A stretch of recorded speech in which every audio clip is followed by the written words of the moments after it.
always been a source of fascination for me that a tea kettle that's whistling, as soon as you take it off the heat, it goes quiet.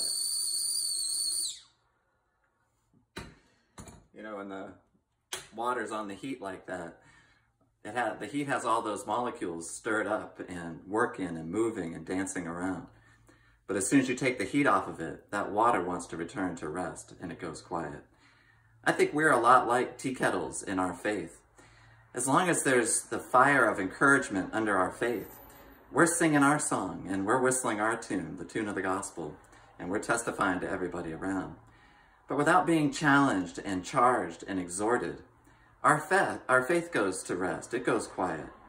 And we stop singing and we stop whistling out. Listen to what the author of Hebrews says here by way of encouragement in Hebrews chapter 10, beginning at verse 23. It says, "Let us hold fast the confession of our hope without wavering, for he who promised is faithful.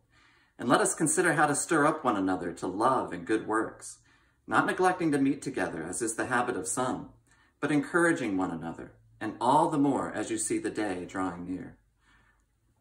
I'm really encouraged by that, actually, that we need to be stirred up, and the call for us to be stimulating one another.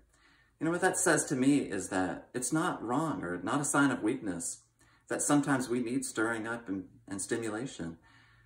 I don't think it's natural to live the Christian life. In fact, I know it's not. And it's not a sign of weakness or that you're some inferior Christian if you need encouragement, if you need challenging and charging and exhortation. That's just the way it is. And so I just want to encourage you today that if your faith has gone silent, I mean, if you're not whistling out there today for Christ, it's a sign that you need to get back on the heat.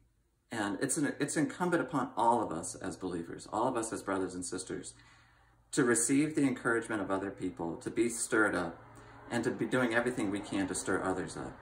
And so if your faith's returning to rest today and you're not singing out there, consider how you might be stimulated and stimulate other people.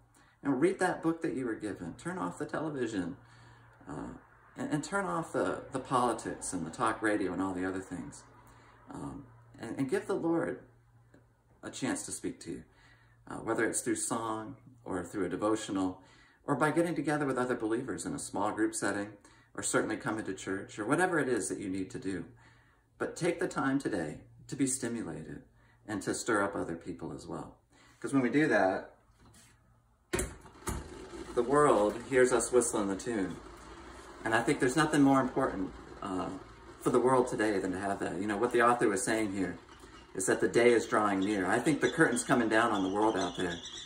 And there's never been a more important time for the Christian message, the Christian word and the truth of the gospel to be sung and whistled out there. So that's my challenge for you today. That's my encouragement. May the church not be silent in this very important day that we're living in. God bless you, and we love you.